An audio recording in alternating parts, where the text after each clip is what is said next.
तो चलतु आज भिडियो हूँ ख्रीष्टान विरोधी जो जी कि प्रिय तपी मिश्र भाई निमंते भिडटी सहित कथापी बहुत चाहूली कारण तांकर जो सोशल मीडिया वीडियो गुड़िक छाड़ी बहुत सुंदर मत लगुच से अनेक प्रश्न कर तो से विषय में आम आज आलोचना करवा कि सहित मुझे वीडियो मध्यम कथा चाहूँगी। तो तपी मिश्र भाई मो तरफ आपण को मो जीवन चैनल रे स्वागत करे एवं आपण को प्रणाम एवं जीशु मारा मध्य। तो तपी मिश्र भाई मो जड़े हूँ आदिवासी सांताली पिला ठीक अच्छे मु प्रभु जीशु को विश्वास करे 12 वर्ष बीती गला बर्तमान 13 वर्ष चली आम समस्त आम परिवार 8 जन जाक आम प्रभु जीशु को विश्वास कर आसुचु। तो आपणकर जो वीडियो मु देखिली मत बहुत भल लगिला आपण भल मनीष बुझिले आपण बहुत भल मनीष है कि दुनिया लोक जहाँ भी कहतु आपण को जिते विरोध करतु करतु किंतु मुझे को विरोध करी ना कारण आम्भे मैंने जिते बड़े जीशु को जानी नथिलु तो आमे मैंने सेपरी कार्य कर आसुलु जेपरी आपण करुछंती नुहे कि। तो आपण भल मनीष किंतु आपणकर अभ्यास गुड़िक मंद अटे आपणकर जो किसी शिक्षा गुड़िक अच्छी से शिक्षा गुड़िक जमा बिल्कुल भी भल नुहे। तो ये आपण किसी भूल कर दौरान किंतु आप भल मनीष बुझिले शिक्षा ही आपण को अंध कर देछि किसी शिक्षा जगू आपण को अंध कर देछि एतिपय आपण माने जो ख्रीष्टान विरोध रे एभली कथा कहउछंती किंतु जहाँ भी हो आप जहाँ करूँ किंतु मु आपन को धन्यवाद देवी कारण आप बहुत सुंदर भाव में आम ख्रीष्टान भाई भाई मान को प्रश्न करते आपणकर जो गोटे प्रश्न मत बहुत भल लगे से प्रश्नर उत्तर देवाई मुझे वीडियो मध्यम आपण को जवाब देवी उत्तर देवी बुझिले है मुझे विरोध में कौन कथा कहबी ना जदि भी कथा हो जदि मोर पार्टी बाहर जीव तो मत से मत क्षमा करदे सान भाई हिसाब से कि बड़ भाई हिसाब से। तो आपण जो प्रश्न करते जे ख्रीष्टान कहीं होउछ मते कुह मु भी ख्रीष्टान हो जीवे बोली माने आपण हृदय कहते नुहे कि पूरा दिल दे कि कहते केते सुंदर विषय आपण कहते। अच्छा मु पचारि तपी मिश्र भाई आपण कौन सतरे ख्रीष्टान हो जीवे ना कौन प्रभु जीशु को आप भल पाती कि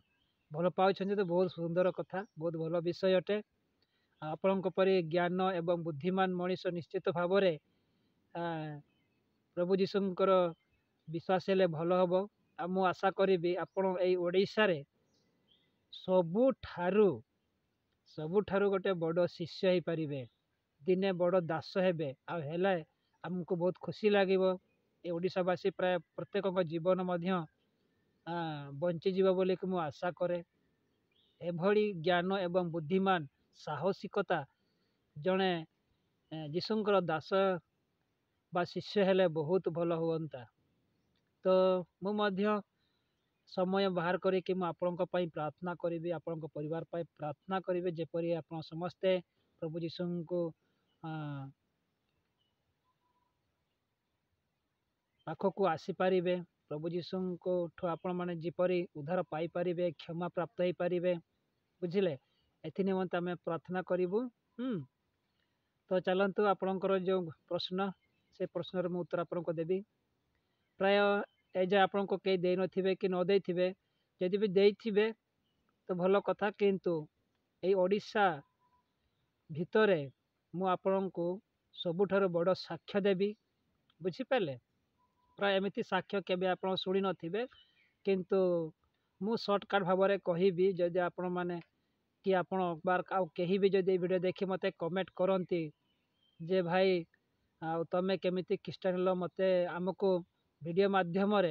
संपूर्ण भाव में मूलरू शेष पर्यंत कहतु जदि कहे तो मु निश्चित कहीदेवी जदि कमेंट आसे तो से भली चलतु वीडियो आगु को नवा मत क्षमा करदेवे मो घरे बसिकी वीडियो करि पारे नाही कारण आम परिवार अनेक अच्छा एमती पशुपक्षी मानक आम पाड़ीछु तापर घर लोक अच्छा हाला गुला करेंगे तो मत से डिस्टर्ब हुए कथापाई मु भूली जाए एपाई गोटे निश्चिटिया जगह आसिक एमती जंगल अंचल जोटी टे मत डिस्टर्ब न हुए मुझे जगह आसिक मु वीडियो टे करे तो ये मत समस्ते क्षमा करदे आपण क्षमा करदे आ देखी पार्टी चारि दिगरे एमती जंगल अच्छी मुझे बसिकी वीडियो टे करुच्छी ताकि मु का मध्यम डिस्टर्बांस न हुए एपाई करुच्छी तो चलतु आपण मैंने छवि को न देखु मोर कथा मुझे जहाँ कहूँ से आप शुणु ध्यान भाव है कि आउ कमेंट भी करूँ मुझे जहाँ कहले जब आउ किसी प्रश्न करार अच्छे तो प्रश्न करते मुझे सब प्रश्नर मु उत्तर देवाई चेष्टा करी तो देखो आम जो प्रभु जीशु को विश्वास करूँ से समय विषय आम प्राय गोटे डेट्रे गोटे एमती मसीहारे जोटा कि वर्ष को वर्ष कि मास को मास एपरी हाँ मोर 5 भौणी मरीगले 5 भौणी एवं मोर भाई जड़े टोटाल है 6 जनकर जीवन चलीगला विश्वास करंतु एमती साक्ष्य प्राय आपड़ के शुणी नथिबे सेते बेले आम गुणी गारेडी कर आप तो जानते आदिवासी प्रकृति पूजा नुहे कि कहीं गछ मूले पूजा करती पत्थर तले पूजा करते पत्थर को देवदेवी मानती एमती गछ को भी नुहे कि सम्मान इज्जत करती आ भगवान के ईश्वर बोली मानती तो से भाई आम गुणी गारेडी करूँ पूजा पाठ करूँ से समय ओझा गुणी द्वारा केते सेते बेले जिते आम घर एमती हुए परिस्थिति जी थे ज्वर हो गला माने देह खराब है माने तार आ उठिबार चांस नहीं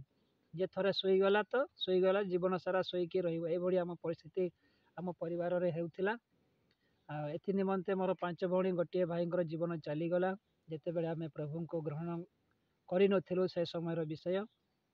जिते आसुले से जाऊे जिते मेडिकल हॉस्पिटल नहीं कहार जीवन फेरी पाई पारा ना डॉक्टर मानकर डॉक्टर काम कले आ प्लस आम गाँव में एमती गुणी गारेडी ओझा मध्यम पूजा पाठ है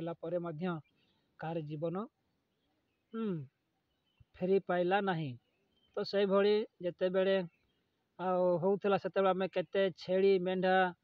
जहाँ जहाँ बड़ी देवा कथा अच्छी देवदेवी मान निकट में बंगाबुरु निकट में आम बलिदान कलु किंतु कहारी जीवन फेरी पाइला नहीं पूरा अभाव रे पड़गलु जमी बाड़ी बंधारे माने बिक्री टाइप रे बंधारे रहीगला अनेक वर्ष 25-26 वर्ष पर्यंत आम चाषबास करूँ ना से भाई परिस्थिति ता घरे आम रहीलु ए गाँव से गाँ एमती आम बापा माँ मैंने आमर जीवन बंचेवा निमंते आमको लुचाई रखुले किंतु कौटी लुचाई पारे ना किंतु जहाँ भी जीशु दया जिते बड़े 6 जनकर जीवन चलीगला अणविश्वासी अणख्रीष्टान मान मध्य किसी लोक भल लोक थे तो से जनइले कहले ख्रीष्टान माने कौन भल होती बोलिकी सेठिके जिते से कथा कहले तो बापा मैंने शेष बेल को आउ जड़े भौणी छुआटी मोर भौणी जो देह खराब है नहीं गले छोट छुआटी थिला तो जिते बड़े सेठू सत्यता आम देखिलु बापा मैंने देखिले जीशु को विश्वास करने को लगिले कारण से किसी टंकाटे पैसा लगला ना कि किसी पूजा पाठ है कि पशु पक्षी मान को बलि दिगला ना सामान्य प्रार्थना विनती मध्यम मोर भौणी भल है पुणी किसी वर्ष एमती है कारण आम गाँव में आम कहीं विश्वासी ख्रीष्टान नथिले तो बापा मैंने मत बहुत हांडिया मद पीऊे से प्रार्थना ध्यान दौन सेमती करू करू भौणी भी मरीगले तापर तथापि आम हार न मानिकी आम आग को बढ़ी चलू जो बढ़ी चलू प्रभु निकट में आम रही आसलु तापर जिते बड़े आम जो पुणी आम 6 भाई हेलु 6 भाई बर्तमान आम प्रभु जीशु को पाइबा ठारू आम समस्ते एवं पर्यंत जीवित अच्छु आहार जीवन एपर्यंत जाए ना सेमती देह खराब होना आगु जेपरी मेडिकल गुड़िक प्रतिदिन बाकी रोला आमर गोटे खाता खाता मध्य थिला से बाकी खाता प्रतिदिन आम जाऊँ पैसा पत्र अभाव हेतु आम मेडिकल आम खाता खोली बाकी खाता तो से भाया होता बर्तमान आम 12-13 वर्ष पाखापाखि कहले 13 वर्ष चलला आउ से भाया बाकिया टोटाल ना प्राय मेडिकल जावाई भी बर्तमान बंद हो सारी तो से भाया कथा तो आम से भाया अवस्था थिलु बोली आज आम प्रभु जीशु को पाखक आसिलु विश्वास हेतु आज पर्यंत आम जीवित अच्छु से भाया मोर साक्ष्य अनेक साक्ष्य अच्छी एमती जदि आपण मैंने कमेंट करेंगे आपड़ जदि भी कमेंट करेंगे आ कही तो मुझे आगू आहरी बढ़ी आपण को सत्य सत्य विषय नहीं कि आपण को साक्ष्य देवी बुझिपारे तो से भाया कथा तो देखंतु आमर प्रभु जीशु को पाइबा पूर्व पूजा पाठ समय देवदेवी को पूजा पाठ करता समय मोर 5 भणी एवं गोटे भाई जीवन चलीगला बुझिपारे अब भावेनि जे आम हिंदू सनातन देवदेवी को पूजा करूँ से भी मानुल मुझे माँ तारी को बहुत भल पाऊले पूजा करूँ श्रीकृष्ण को शिव को एमती प्रत्येक देवदेवी को आम पूजा करूँ कारण जिते आमर देवदेवी द्वारा आमर जीवन जिते सुखरे रहु ना कि जीवन फेरी पार ना तो आम यही सारना धर्म थी कि आदिवासी सारना धर्म तो आम सारना धर्म थी आम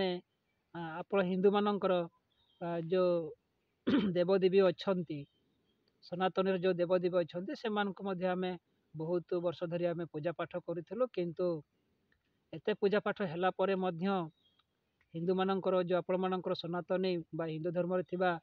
देवदेवी माने आमको बंचाई पारे ना कि आम सारना धर्म थिबा जो देवदेवी अच्छा जो आम कहू बंगाबुरु माने मारामबुरु माने एमाने कहीं आमको रक्षा कर पारे ना ता प्लस जिते बड़े यहीपरी परिस्थिति थिलु आमर सारना धर्म आमर समाज लोक कि कौन से हिंदू लोक आमको कहीं भी सहयोग कर पारे ना कहीं सहयोग कले ना आम एत मन मोर भणी मैंने मरी जाते मोर भाई मैंने तथापि कहीं आमको गोटे कई बापा मान को बुद्धि बा ज्ञान देले ना कई बुझुते जहाँ भी हो से भाया परिस्थिति आश्रय देउथिले तांको निज घरे तो ये भाया परिस्थिति किंतु कई सहयोग करुले बास ये भाया परिस्थिति जगू आज आम बापा मान द्वारा प्रभु जीशु को पाइबारु आज आम 6 भाई जीवित अच्छु मो माँ आज जीवित अच्छा किंतु बापा तांकर भूल हेतु से विश्वास थाई कि आम ख्रीष्ट को ग्रहण जीशु को ग्रहण करते से हांडिया बहुत पीऊले बहुत निशा होते आमती कर गोटे किडनी फेल हो से 2011 जीवन चलीगला तो ये हूँ मोर सत्य विषय सत्य साक्ष्य देली आप समस्त को एवं आप तपी मिश्र भाई आपण को एबे कहतु आप ख्रीष्टान हेबे कि कहतु बर्तमान आप भल अच्छा ना तो आप जापर कारण आप जीवन में आप दुख देखी ना बुझे तथापि मु कहीदे आप बर्तमान ठीक अच्छा घर द्वार ठीक अच्छे खाଇବା पीवा सब संपत्ति ठीक अच्छे बढ़िया बहुत सुंदर विषय जदि भी ता भितर आपन किछि भी जदि परिवार रे किछि जिनस भी जदि बा कहा को भी हरैबा को चाहू नांती तेबे वर्तमान समय अच्छी आपण विश्वास कर नियंतु जीशु को आपण हृदय डाकंतु थरे मागी करी देखंतु जो जिनस आपणकर पाखरे नाही सही जिनसटी आपण ध्यान भाव रे हृदय रे सफा मन रे आपण प्रभु जीशु पाखक आसतु तांको डाकंतु देखिबे निश्चित आपण जीवन रे मध्य एपरी आश्चर्य कर्म करेंगे जहाँ आप देखी नथिबे मु सत्य कहूँ बुझिले यही भाया कथा सफा मन रे सफा हृदय आप हृदय रखी प्रभु जीशु को डाकंतु देखिबे आपण प्रभु जीशु आपन को रास्ता देखेबे आपणकर मन परिवर्तन हेबो बुझिपारे जे पर्यंत आप हृदय रे प्रभु जीशु को डाकी ना रखी ना ताहले आपण केबे मध्य ख्रीष्टान हो पारिबे नाही कारण वर्तमान आप दुख देखी ना बर्तमान आप टंका पैसा धन दौलत रे आपण माने वर्तमान उड़ी बुलुछंती ना ତ ଜାଣିପାରୁନାହାନ୍ତି। ତ ମୁଁ ଆପଣଙ୍କୁ ଶେଷରେ ଏଇ କଥା ହିଁ କହିବି, ଯଦି ଆପଣ କିଛି ହରାଇବାକୁ ଚାହୁଁନାହାନ୍ତି, ସବୁ ଥାଇକି ମଧ୍ୟ ଯଦି ଆଗକୁ ଆହୁରି ବଢ଼ିବାକୁ ଚାହାନ୍ତି, ତେବେ ବର୍ତ୍ତମାନ ସମୟ ଅଛି। ଆପଣ ପ୍ରଭୁ ଯୀଶୁଙ୍କୁ ହୃଦୟରେ ଡାକନ୍ତୁ ସଫା ମନରେ, ବୁଝିଲେ। ଆପଣଙ୍କର ପ୍ରତ୍ୟେକ ପାପକୁ ସ୍ୱୀକାର କରି ନିଅନ୍ତୁ ପ୍ରଭୁ ଯୀଶୁଙ୍କ ଉପରକୁ, ବୁଝିପାରିଲେ। ତ ନିଶ୍ଚିତ ପ୍ରଭୁ ଯୀଶୁ ଆପଣଙ୍କୁ ରକ୍ଷା କରିବେ। ଆପଣ ଆଉ ଆମେ ମଧ୍ୟ ପ୍ରାର୍ଥନା କରିବୁ, ମୁଁ ମଧ୍ୟ ପ୍ରାର୍ଥନା କରିବି ଆପଣଙ୍କ ନିମନ୍ତେ। ମୁଁ ସମୟ ବାହାର କରିବି ଯେମିତି ହେଲେ, ଯେପରି ଆପଣମାନେ ମଧ୍ୟ ଉଦ୍ଧାର ପ୍ରାପ୍ତ ହୋଇପାରିବେ। ତ ଏହା ହିଁ ମୋର ସାକ୍ଷ୍ୟ ଥିଲା। ଯଦି ଆହୁରି ସାକ୍ଷ୍ୟ ଏମିତି ଅନେକ ଅଛି, ଆରମ୍ଭରୁ ଶେଷ ପର୍ଯ୍ୟନ୍ତ କହିଲେ ନ ସରେ ଏମିତି ବିଷୟ ବି ଅଛି, ଆଉ ଯାହା ଶୁଣିଲେ ଆଶ୍ଚର୍ଯ୍ୟ ମଧ୍ୟ ଲାଗିବ ଏମିତି। ତ ଏଇଟା ମୁଁ ଆପଣମାନଙ୍କୁ କି ଆପଣଙ୍କୁ ମଧ୍ୟ ମୁଁ ସର୍ଟକଟ୍ ଭାବରେ ମୋ ସାକ୍ଷ୍ୟଟିଏ ଦେଲି, ବୁଝିପାରିଲେ। ତ ଆମେ ବହୁତ ବର୍ତ୍ତମାନ ପ୍ରଭୁ ଯୀଶୁଙ୍କୁ ପାଇବା ଠାରୁ ବର୍ତ୍ତମାନ ଆମେ 6 ଭାଇ, ମୋ ମା ଏବଂ ଆମର ଗୋଟେ ତୃତୀୟ ନମ୍ବର ଆମର ସାନ ବୋହୂ ମଧ୍ୟ, ସମସ୍ତେ ଆମେ 8 ଜଣ ବର୍ତ୍ତମାନ ପରିବାରରେ ବହୁତ ସୁନ୍ଦର ଅଛୁ, ବହୁତ ଭଲ ଅଛୁ। ଆଉ ଏଥିପାଇଁ ପ୍ରଭୁ ଯୀଶୁଙ୍କର ଗୌରବ ହେଉ, ପ୍ରଭୁ ଯୀଶୁଙ୍କୁ ମଧ୍ୟ ମୁଁ ଧନ୍ୟବାଦ ଦେବି। ତ ଏଇଭଳିଆ କଥା। ଚାଲନ୍ତୁ ଭିଡ଼ିଓଟିଏ ଏଠି ଶେଷ କରିବା। ଭିଡ଼ିଓଟିଏ କେମିତି ଲାଗିଲା, ଆଉ ମୁଁ ଆଶା କରେ ସମସ୍ତେ ଯେଉଁମାନେ ବି ଦେଖୁଛନ୍ତି ଭିଡ଼ିଓକୁ, ଆମର ଖ୍ରୀଷ୍ଟିଆନ ଭାଇ ଭଉଣୀ ମାନେ ବି ହେଉ କି ବିରୋଧୀ ମାନେ ବି ହେଉ, ଆଉ କମେଣ୍ଟ କରନ୍ତୁ। କମେଣ୍ଟ କଲେ ମୁଁ ଜାଣିପାରିବି ଆପଣଙ୍କର ରାୟ କେମିତି। ଆପଣଙ୍କର ଆଉ କିଛି ଡାଉଟ୍ ଅଛି, ଆଉ କିଛି ସନ୍ଦେହ ଅଛି, କି ଆଉ କିଛି ପ୍ରଶ୍ନ ପଚାରିବାର ଅଛି, ତ ପଚାରି ପାରନ୍ତୁ। ମୁଁ ଉତ୍ତର ଦେବା ପାଇଁ ମୁଁ ଚେଷ୍ଟା କରିବି। ଯେତିକି ମୁଁ ଜାଣିଛି, ଯାହା ମୁଁ ଦେଖୁଛି, ଯାହା ମୁଁ ସତ୍ୟ ଦେଖୁଛି, ଆଉ ସେଇଟା ହିଁ କହିବି। ତାଠୁ ତ ମୁଁ ଅଧିକା କହିପାରିବିନି। ଆଉ ମୁଁ କୌଣସି ପାଷ୍ଟର କି ପ୍ରଚାରକ ଏମିତି ଫାଦର ଏମିତି କେହି ନୁହେଁ। ମୁଁ ଗୋଟେ ସାଧାରଣ ଗୋଟେ ବିଶ୍ୱାସୀ। ତେଣୁ ଏଇ ୟୁଟ୍ୟୁବ୍ ଚ୍ୟାନେଲ୍ ଗୁଡ଼ିକରେ ଦେଖୁ ଦେଖୁ ମୁଁ ଦେଖିଲି, ଯେତେବେଳେ ବିରୋଧୀ ଭାଇମାନଙ୍କର ଅନେକ ପ୍ରଶ୍ନ କରନ୍ତି, ଅନେକ କଥା କୁହନ୍ତି, ତାଙ୍କ ମନରେ ଯାହା ଆସେ ତାହା କୁହନ୍ତି, କିନ୍ତୁ ଭଲ ବିଷୟ, ଆଉ ତାହେଲେ ଯାଇକି ଆପଣମାନେ ଉତ୍ତର ପାଇପାରିବେ, ନୁହେଁ କି। ଯଦି ପାଟି ନ ଖୋଲିବେ ତେବେ ଆପଣ ଉତ୍ତର କେମିତି ପାଇପାରିବେ, ସତ୍ୟକୁ ଜାଣିବେ କିପରି। ତ ମୁଁ ଆଶା କରେ ପ୍ରଭୁ ଯୀଶୁ ମଧ୍ୟ ଆପଣ ସମସ୍ତଙ୍କୁ ଉଦ୍ଧାର କରନ୍ତୁ, ଯେତିକି ବି ବିରୋଧୀ ଅଛନ୍ତି, ବୁଝିପାରିଲେ। ତପି ମିଶ୍ର ଭାଇଙ୍କ ପରି ହେଉ, ତାଠୁ ଅଧିକ ବି ହେଉ, କମ୍ ବି ହେଉ, ତ ଯାହା ବି ହେଉ, ତପି ମିଶ୍ର ଭାଇ ଆପଣ ଭଲରେ ରୁହନ୍ତୁ, ଆହୁରି ଜ୍ଞାନ ଏବଂ ଆହୁରି ବୁଦ୍ଧିମାନ ହୁଅନ୍ତୁ, କିନ୍ତୁ ଆପଣଙ୍କର ଆତ୍ମାକୁ ବଞ୍ଚାଇ ରଖନ୍ତୁ। ମୁଁ ଏହା ଆଶା କରିବି। ଆପଣଙ୍କ ଦ୍ୱାରା ପୁଣି ଅନେକ ଲୋକ ମଧ୍ୟ ଆଜି ଚାହିଁ ବସିଛନ୍ତି, ଆଉ ସେମାନେ ମଧ୍ୟ ଯେପରି ଆପଣମାନଙ୍କ ଭଲ ମଣିଷ ଦ୍ୱାରା ସେମାନଙ୍କ ଜୀବନ ଯେପରି ଫେରିପାରିବ, ଏହା ହିଁ ମୋର ଆଶା। ତ ଚାଲନ୍ତୁ ତପି ମିଶ୍ର ଭାଇ, ଆପଣ ମଧ୍ୟ କମେଣ୍ଟ କରିବେ। ଆଉ ଆପଣ ତ କୁହନ୍ତି ଆଦିବାସୀ ତ ମୂର୍ଖ ଲୋକ, ଅନ୍ଧବିଶ୍ୱାସୀ ଲୋକ। ତ ଯାହା ବି ହେଉ, ଚାଲନ୍ତୁ ମୋତେ ସେଇ ମୁଁ ମଧ୍ୟ ସେଇ ମୂର୍ଖ, ମୁଁ ଅନ୍ଧ, ନୁହେଁ କି। ତ ଆପଣ ବି ମୋତେ ବୁଝେଇ ପାରିବେ। ମୁଁ ଆଶା କରିବି ଆପଣ ମୋତେ ବୁଝାନ୍ତୁ। ମୁଁ ତ ମୂର୍ଖ, ମୁଁ ତ ଅନ୍ଧ, କାରଣ ମୁଁ ବି ଆଦିବାସୀ ନା। ଯାହା ବି ହେଉ, ଠିକ୍ ଅଛି, ଚାଲନ୍ତୁ ଭିଡ଼ିଓଟିକୁ ଏଇଠି ଶେଷ ରଖିବା। ପୁଣି ଥରେ ଶେଷ ସମୟରେ ତପି ମିଶ୍ର ଭାଇଙ୍କୁ ଏବଂ ଯେଉଁମାନେ ବି ଦେଖୁଛନ୍ତି ଏଇ ଭିଡ଼ିଓ ସମସ୍ତଙ୍କୁ ନମସ୍କାର, ପ୍ରଣାମ ଏବଂ ଯୀଶୁ ମହାରାଜ।